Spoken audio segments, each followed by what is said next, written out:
Velkommen til Madfilosofis YouTube-kanal. Jeg vil her lige vise, hvordan det er, man laver det her kaffeekstrat.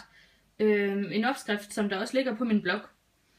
Det jeg har gjort, det er, i går aftes, der har jeg målt 150 gram filterkaffe op. Det er så Café Noir, som jeg har brugt.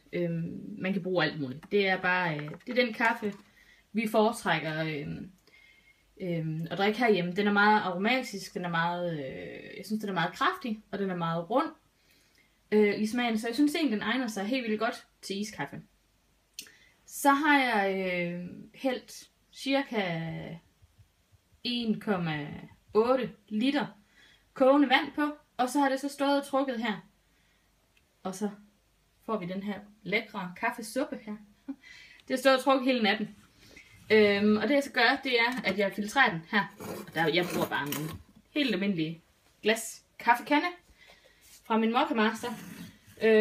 Og nu må vi så se, om det går godt for mig det her, fordi jeg har altså kun én hånd at arbejde med her. Det er bare lige for at illustrere, hvordan man gør. Man fylder simpelthen på her, og så skal det så hælde igennem. Og det gider vi selvfølgelig ikke vente på.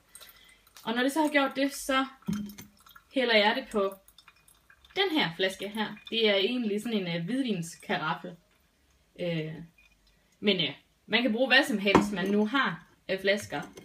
Jeg ønsker mig faktisk sådan nogle rigtig fine gammeldags mælkeflasker med en prop i, men jamen jeg har simpelthen glemt at købe dem. Så derfor er det sådan.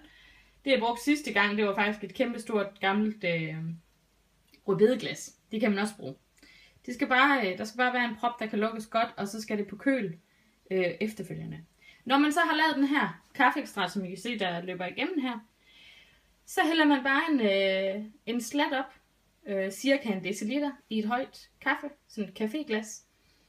Så putter man masser af isterninger i, og noget mælk, cirka en deciliter også.